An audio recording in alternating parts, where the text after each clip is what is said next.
So when you actually look at sort of not only just what someone does, but how they've worked and the impact that they've had on a business and that ability finally to grow, you have to make a judgment call on whether it's a bit like the glass cliff. Has Kate just peaked?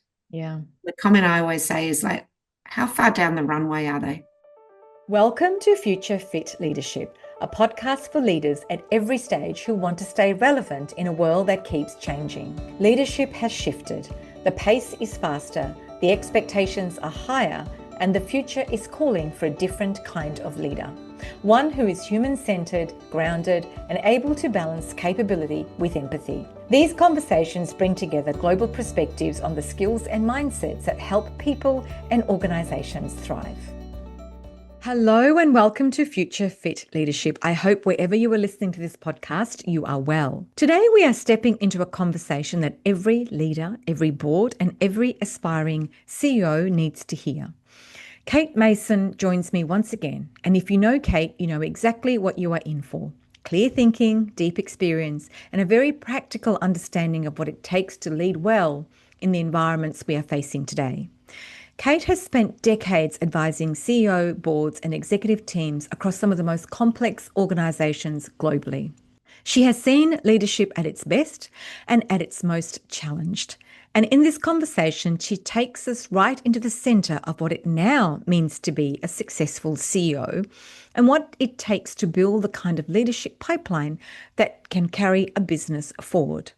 We talk about the changing pathways at the top job, the skill sets that matter the most, and why diverse experience is becoming one of the strongest predictors of readiness for senior roles. Kate shares the patterns she sees in the CEOs who are thriving, those who understand that leadership today is not a solo act and who know how to build the collective strength of an executive team around them. We also explore the relationship between CEOs and boards, where trust is built or lost, and the early signs that things are starting to fracture. Kate lays out the mistakes that derail succession planning, the tension between internal and external appointments, and the reality of how quickly strategy, culture, and expectations are reshaping what boards look for in future leaders. What I love about Kate is how human her approach is. She reminds us that leadership at this level is demanding, complex, and deeply relational. And she brings incredible clarity to the qualities that matter now more than ever. Empathy, adaptability, forward thinking, and the confidence to make decisions when the landscape keeps shifting. This is such a grounded, honest conversation about leading at the top and preparing for what comes next. Please enjoy my conversation with the brilliant Kate Mason. Hello, Kate Mason. Welcome to Future Fit Leadership. How are you today? Oh, good morning, good afternoon, everyone. I am absolutely wonderful. Thanks for asking.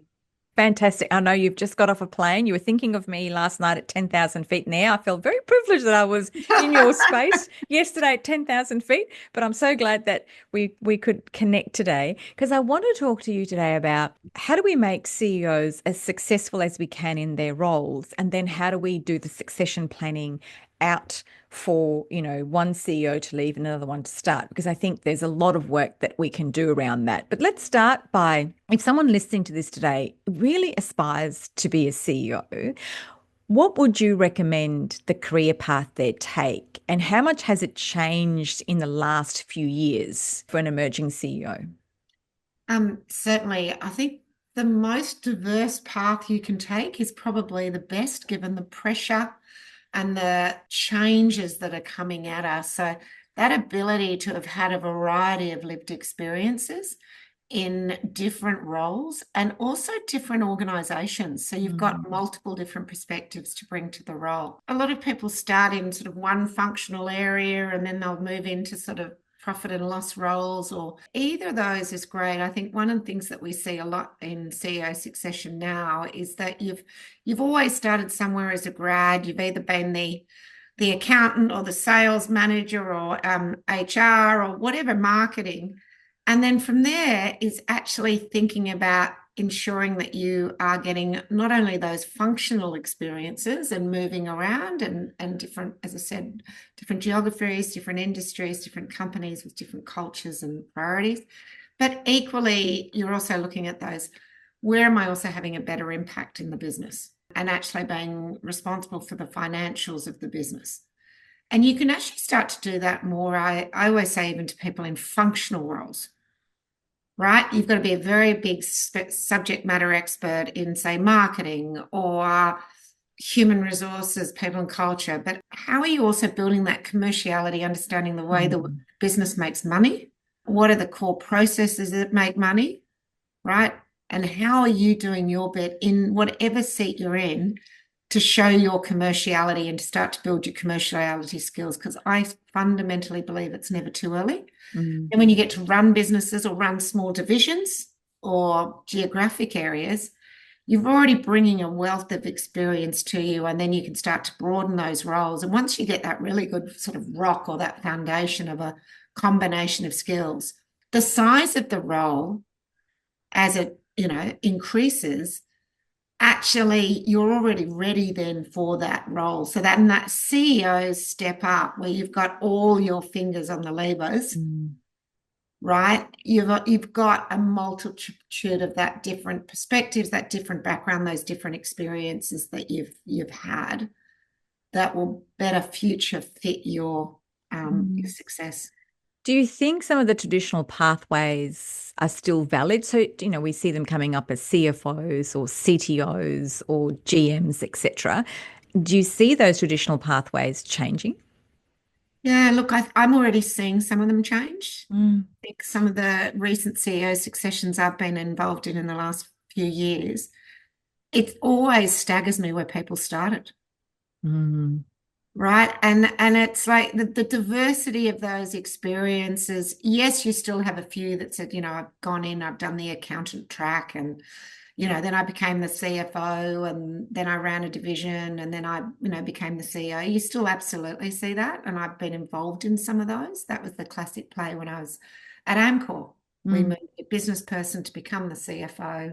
That was Ron DeLea, and he took over from Ken McKenzie, and bringing him in to be the CFO after running a business division in North America allowed us to actually, from a CFO seat, you got to see all the other five businesses, Yeah, yeah. to understand the board, etc. So sometimes you're coming up through the businesses, sometimes you come up through the CFO track. I think the third way that's I'm seeing more of is that you have had a diversity of those tracks. And you might have jumped around, you might have done some lateral moves to run different geographic areas.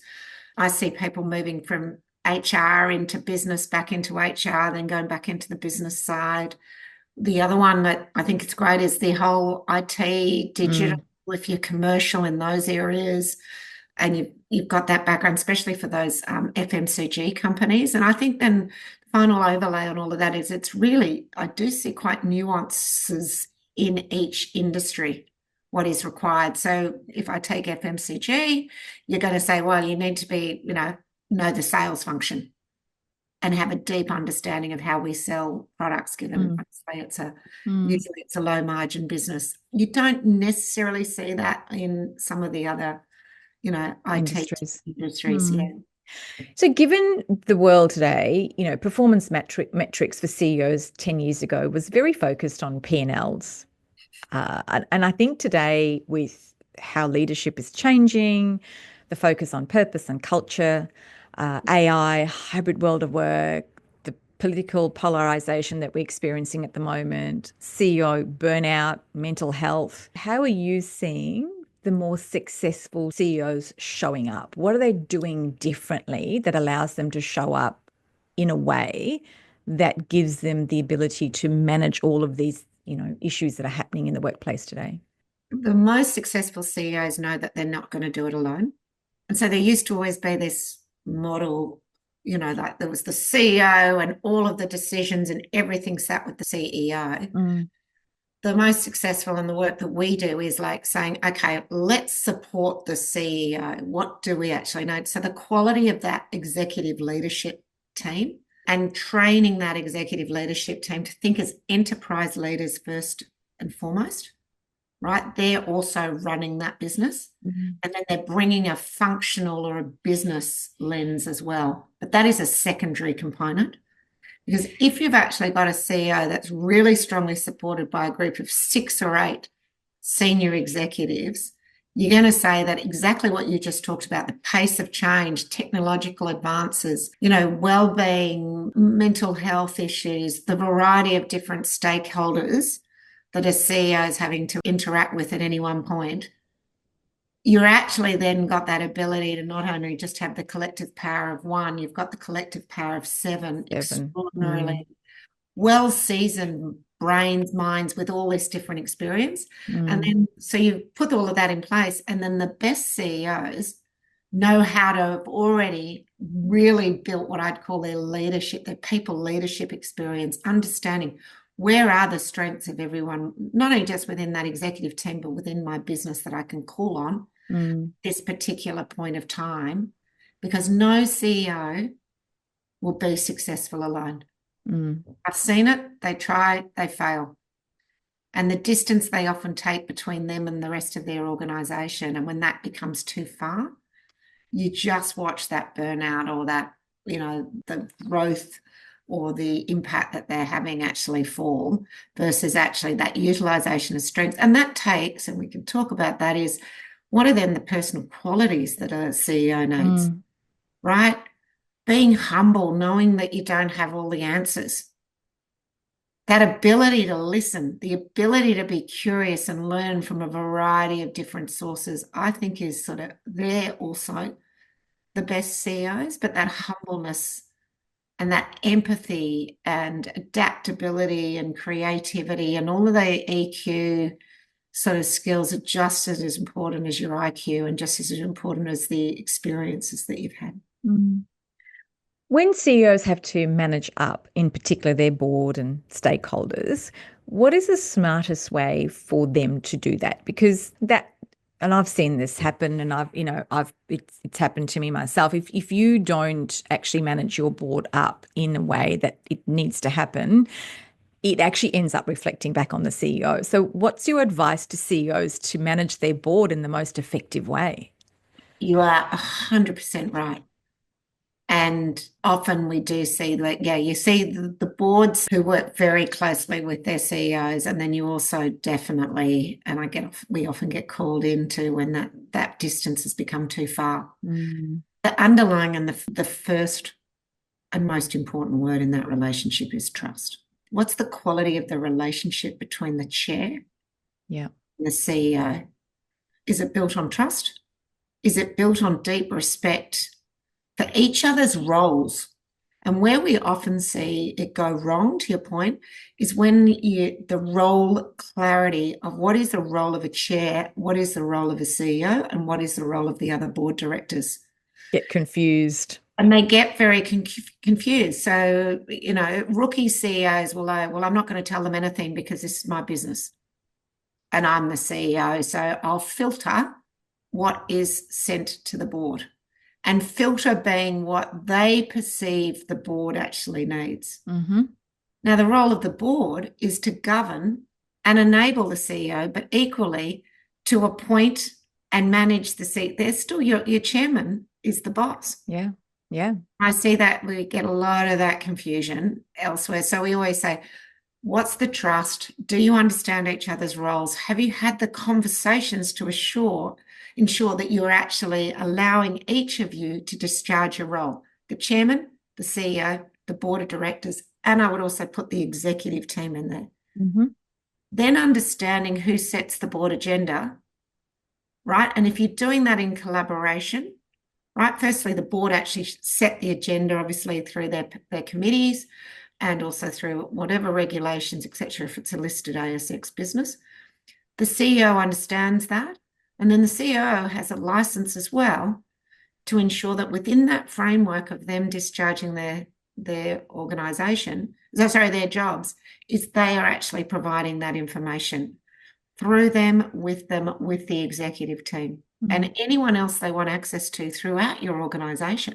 So that's another rookie area when you block who can actually speak to the board. And that frustrates boards more than anything, because that actually gets the trust is like, what are we not seeing here? And then the third thing I think, which is really important, is I see CEOs we've got some extraordinary boards here in Australia with such deep experience and expertise. And I think the best CEOs I see is knowing how to utilize that expertise either in board meetings or on a one-on-one basis. Know the strengths that you can draw on with the particular challenges that are going on within the business so that you're using that collective wisdom of a board. What are some of the red flags that CEOs or in reverse, boards can watch out for when the relationship that we've just talked about starts to deteriorate? I'll give you a good example. Sometimes, I know this is sort of reflects on us, I guess. I often get called by a chair who's lost the confidence and the trust with the CEO. Why? Because they think they're getting filtered information, or they don't think the CEO has actually taken their concerns serious enough. And often it's a culture thing. And they're asking things, and so they've got filtered information. It's being not dismissed, but it's certainly not been given the attention. And the third thing is when you have to repeat as a chair or a board, repeatedly ask from meeting to meeting for the same information, that frustrates a board no end. From the CEO side, they get really upset because suddenly they're asking for a lot more information. Yeah. And so the board's like, well, the CEO's like, well, I'm trying to run this business, not manage the board. And that's the breakdown that we talked about previously. And I think the other thing is where the CEO gets frustrated is where the board get confused with their role. Get too operational, potentially. And get too operational. And we see that a lot where board are asking questions. And so one of the things we often do in boards, and I'm a board director, is you've got to be, as a board director, you've got to be really, really intentional as to why you're asking that question. And is that relevant? Or is it from a curiosity perspective? Because the minute a board often asks a question, right, the work that goes on in an executive team or in a functional area to produce that report can be quite extensive and take them away from actually delivering on what the business needs. And that is actually one of the hardest things. Is just be really, really sure why you're asking the question. And also, do we have access to that information? Is it in a report, or does someone have to go and spend 2 or 3 weeks actually producing that when they should have actually been focused on the business? The other thing I see a lot is where CEOs ask permission all the time from the board to make decisions. And from a board perspective, you want your CEO to be able to make decisions and come to you with, this was the issue, I've made the decision, open to any feedback. Whereas if you go to a board and ask the permission all the time, you actually make that board operational then by default. 100%. That's a great build. I could not agree with you more. Yeah, and that's that role clarity we talked about. And then the final thing I think, which I think is really important for boards and CEOs and executive teams to get right, have the conversations about the board papers. A lot of our boards members, board directors are on 4, 5, 6 boards, and I get all of them complain like, oh, I've got 900 pages to read for X company across committees. You're never going to do that. You're never going to do that. And how on earth are you governing that? Yeah. And also, when they become longer and longer and longer, you're making the board do a number of things. Number one is they're constantly then trying to think, what should I be finding here? What am I not finding here? They're now on alert, like, is this someone trying to not tell me something? Trust goes down again. The second thing is that is an industry in itself, right? And that is like, some people and culture team or our IT team have spent hours and hours and hours on the 40, 50, 60-page board reports. So one of the best things, I want to do a massive shout out to Alana Atlas at Coca-Cola. I think one of our amazing and brilliant chairs in this country, is we sat down when she took over being chairman from David Gonski to Alana a few years ago. We sat down and actually said, what would a really good board paper look like? What would this board really need? 10 pages max.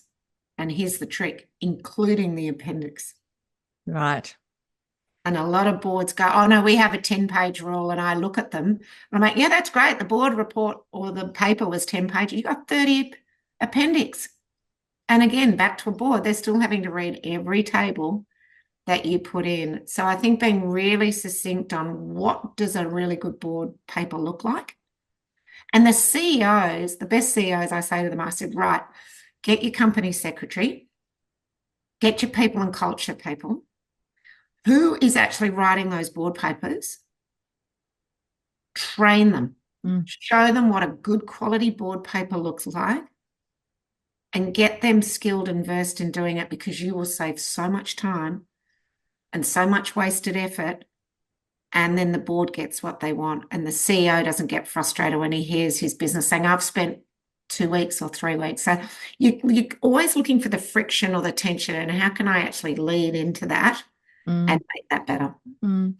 In your experience, what are the most common misconceptions CEOs and boards have about succession planning? So, I've had a CEO at 7 years, 10 years, whatever that looks like, or the founder of the company actually has a CEO role in the business and we need to do succession planning. We'll get onto how we do that the best way, but what are some of the misconceptions around succession planning that boards and CEOs have in your experience?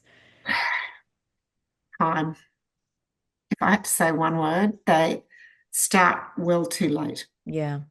Because often it's like, well, we've got a new CEO and we don't want to upset Kate, by even bringing this up. So there's often a fear factor that comes up, and they'll say, oh, we'll let Kate bed down for 2 or 3 years. Now, I think with the pace of change and the complexity of the CEO role now, that is actually not appropriate. And you should be always on in terms of building your leadership capability. So I advise boards and even CEOs, right? The best CEOs and the best leaders, the ones I admire, they're building their successes, and that's what they've done their whole careers. So just because you get into a CEO role, why would you stop doing that?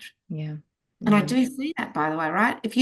And I always, one of the things the qualities I always look for which I advise boards on, is if you were going to move that person into that role, what's their background in how they've built their own successes so they can move forward? It hasn't been a massive issue for the company to suddenly find a successor for their previous role. So the CEO is actually taking that same mindset, and even the people you appoint, and saying, I've always built my successors.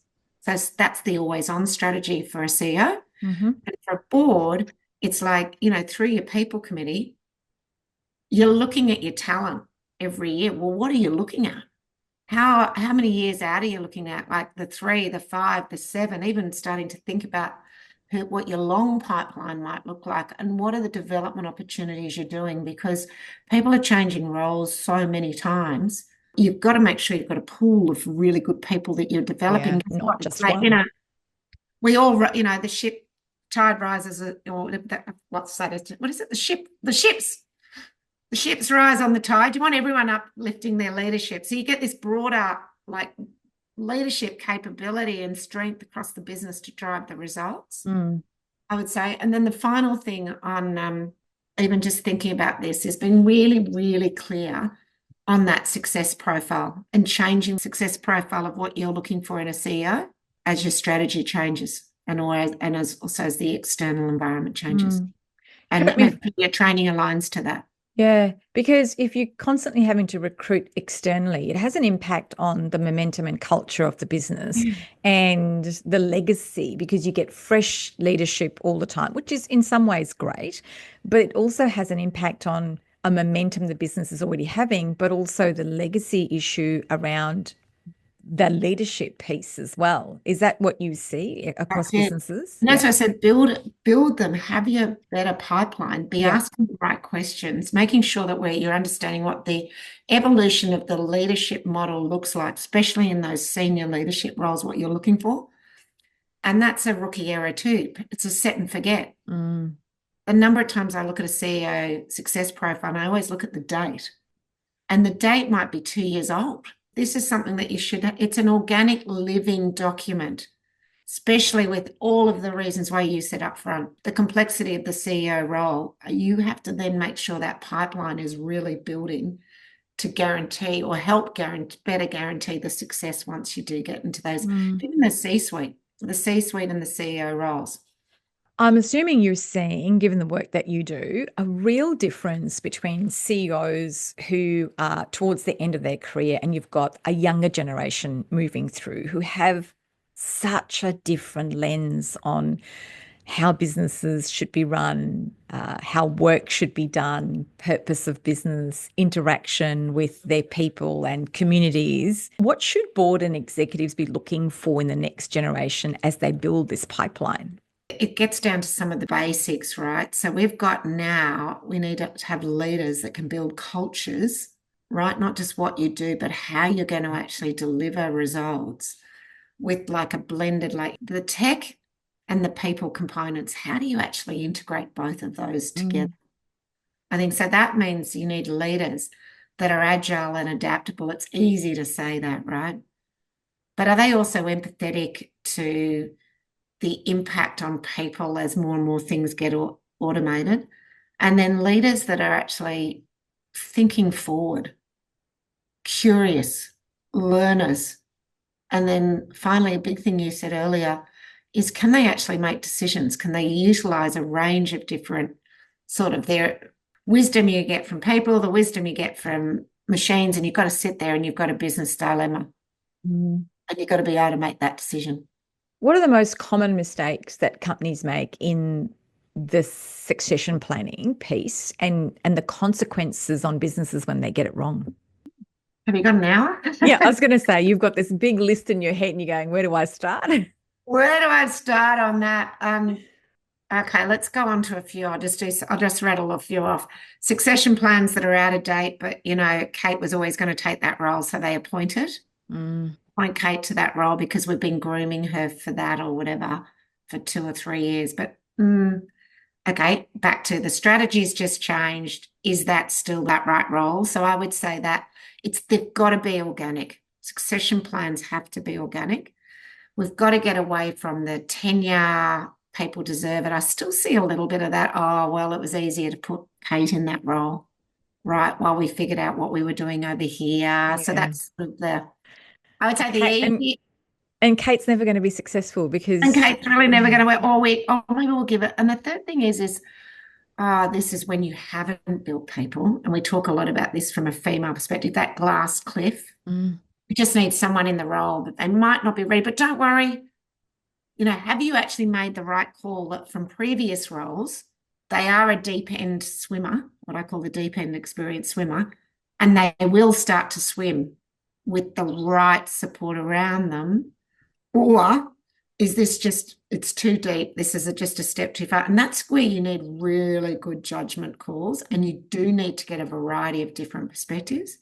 And then finally, I think that on that perspectives is make sure you've got the right people making the decision on who goes in which role. would you include some of the One executive person. in? So Yeah. you'd have a board and the executives doing that together? Yeah. So when I was in the C-suite and I was doing a big role change, like my 2IC or COO or something, I would go and I would say, who's got any reflections here? Some people can immediately say, look, I just don't know them. I haven't worked with them. But a lot of times you hear the feedback that you haven't heard before, that you can get and take away. So I always say that collective wisdom, I use it. Make sure you're getting the 360 view. And that comes to instruments as well. Any of those big roles, what are the engagement survey results telling you about that individual? Look at all the other, not just their financials, look at the broad range of data that might be at your fingertips. What was their last 360? Have they got successes in place, to our previous point? Are they culture carriers? Are they putting their hands up to do more? Right? Are they easy to deal with? So when you actually look at sort of not only just what someone does, but how they've worked and the impact that they've had on a business, and that ability finally to grow, you have to make a judgment call on whether it's a bit like the glass cliff. Has Kate just peaked? Yeah. The comment I always say is like, how far down the runway are they? That's a good point. Because sometimes you are so far down the runway that you're not going to be able to take the business to the next level. That's right. And you need to have the self-awareness in yourself to be able to say no to a role if it comes your way, if you don't believe that you can do it completely. Really true. And a real bugbear of mine in businesses is when you're just rotating seats. Mm. So your earlier point is if I'm looking up and there's only still a core group of people that have been rotating round, I can't see career pathways, and that's how you lose so many Yeah. people. Yeah. But yeah, I'd say I've reconstituted my leadership team, but really Bob's just moved from that seat to Chris's seat, and Chris has just moved to Kate's seat. And you're like, well, where's that new talent and where's that new? And you Mm. do see that. I've got Mm. one client that I just went into a month ago, and I'm like, oh no, we've got two changes. I said, but this, I go back and I start to look at who's been on the executive team, and you've only changed two seats Mm. in 5 or 6 years. Well, if I'm a aspiring C-suite or a CEO, a succession candidate, why would I stay in that business? Because I'm just watching these seats just rotate around. Mm. We put our one or two up there. Now, I'm not saying you have to take all 8 out or 10 out at one time, but you do want to see that movement and you do want to see that evolving to suit back to your strategy, and also giving people hope that that's a place that you can actually, continue to advance your career. Just one last question around the CEO piece is what advice do you have for outgoing CEOs whose desire is to leave a strong legacy behind? I always ask that question at the start of when doing CEO. We do a lot of CEO coaching, certainly in the first 30, 60, 90 days, and how you Mm-hmm. set that CEO up for success. And we always start with what's your purpose and what's your legacy going to be? What a Because great question. you need anchors, right? To when it gets turbulent, are you living the way and are you leading and prioritizing your time on what your intentions were right up front? Mm. Values is a huge one there. When you start to see CEOs go wrong, they often have become sort of misaligned with their own values and their own what they want their legacy to be. But when you remind CEOs about what their legacy is, what was the purpose, why did you take this role? And that's because just, you know, the world and pace, everything's got in the way and Mm. things become too hard. And that's when you become a little bit sort of rudderless or you're off track. So it's setting up those strong, strong foundations. That's why I think it's really, really important for particularly first-time CEOs to do that. Your point about when you leave, quickly also getting, just because you're in the CEO role doesn't mean you shouldn't be thinking about what your next role is or where you're going to next spend your time. And so you mentioned founders earlier.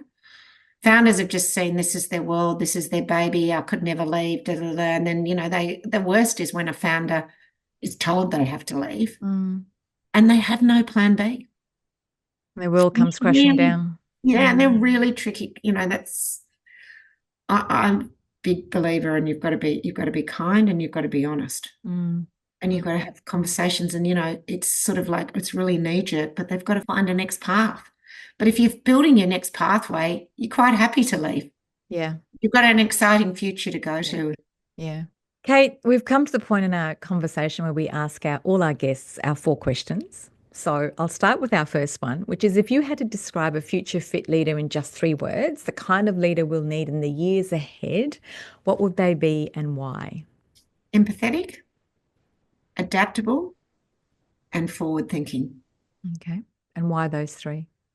Empathetic, we're all people, we're all humans, we're all going through different experiences and skill, different environments. We all bring different things to the table. And I think if you're empathetic, you can also be inclusive, Mm. which is a big core value of mine. Adaptable, gosh. Every day you're reading about how you have to keep changing and, you know, this chat box or this is going on. And so that, the pace of change is only going to get Faster.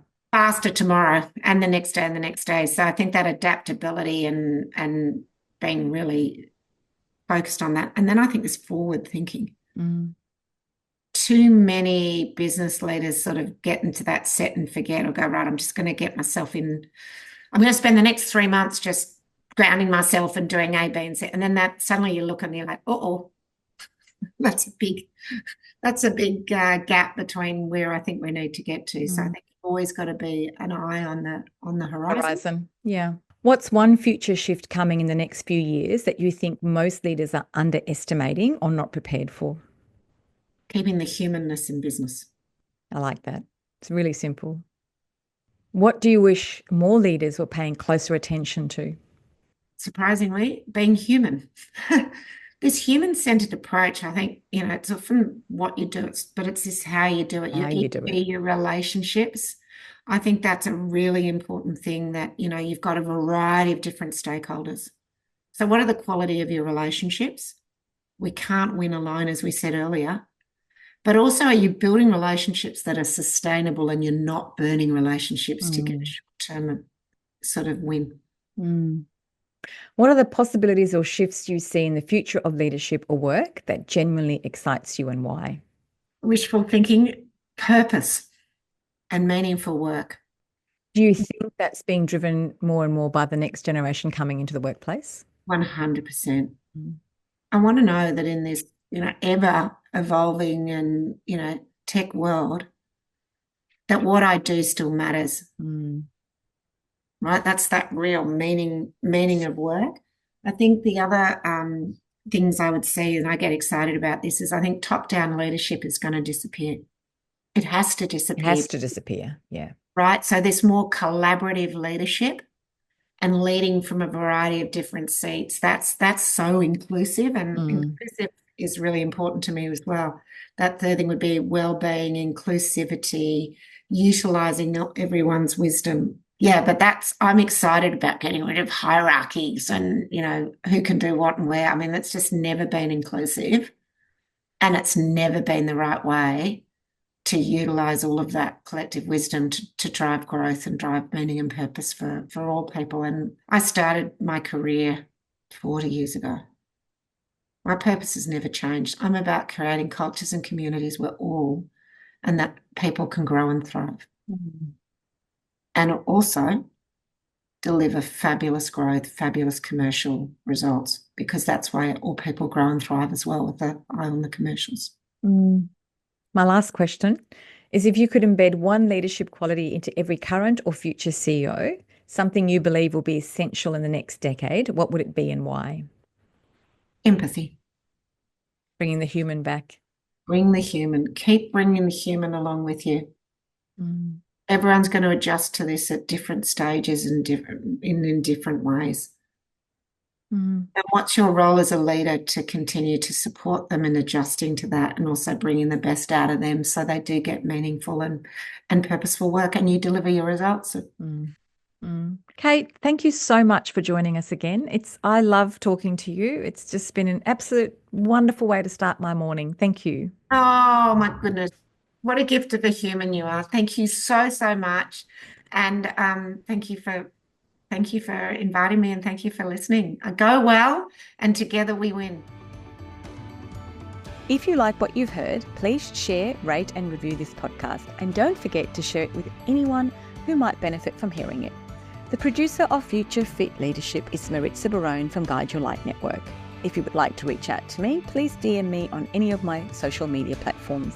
I'm available for speaking at conferences or consulting to your business. Future Fit is created in partnership with Future Leadership, a capability ecosystem for boards and executives. If you'd like to join the community and receive a free takeaway each week, sign up to the Future Exchange app in my show notes. Thank you for having me in your space. This is a Guide Your Light Network production, creating podcasts with purpose.